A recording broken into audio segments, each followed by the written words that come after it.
Alors, je vous l'avais annoncé hier, aujourd'hui, on change complètement de sujet et on va parler socialité. Alors, qu'est-ce que c'est que la socialité? Ça représente en fait tous les types de groupements, d'organisations d'individus d'une même espèce qui partagent en fait une même cohésion spatiale et temporelle, c'est-à-dire en fait qui sont regroupés physiquement dans le temps et dans l'espace pour une période plus ou moins longue. Une question intéressante, c'est pourquoi, pour quelles raisons est-ce que les animaux vivent en groupe? Alors, la première raison, c'est évidemment la protection, notamment la protection contre les prédateurs. Vivre en groupe, c'est avoir plus de pères dieux pour pouvoir mieux surveiller. C'est pouvoir aussi mettre en place des stratégies de coopération et c'est évidemment avoir plus d'individus, plus de forces vives en fait pour se protéger.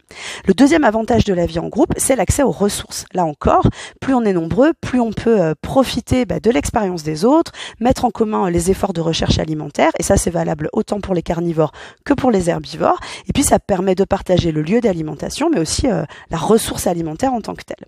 Alors en fonction des espèces, de leur lieu de vie, de leur cognition, de leurs moyens de communication, etc., il existe plein de types d'organisations différentes.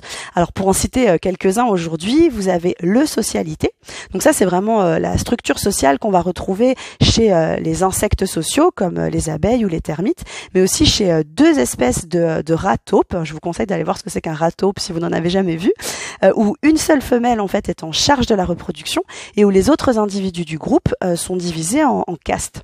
Un autre exemple de structure sociale, c'est les groupes qu'on appelle polygynes, dont on appelle aussi souvent ça des harems, où un mâle en fait va se reproduire avec plusieurs femelles, où il vit avec ses femelles et avec les jeunes jusqu'à l'âge en fait où ils vont quitter le groupe, généralement autour de la puberté.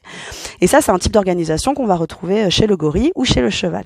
Et dernier exemple, troisième exemple pour aujourd'hui, c'est des systèmes matriarcaux qu'on retrouve par exemple chez la hyène ou chez l'éléphant, où les femelles vivent entre elles et où les mâles quittent le groupe au moment de la puberté pour généralement vivre une vie solitaire et où ils ne s'approchent finalement des femelles que pour la période de reproduction. Ces 3 prochains jours, je vous donne rendez-vous pour discuter socialité des chevaux, des chiens et des chats.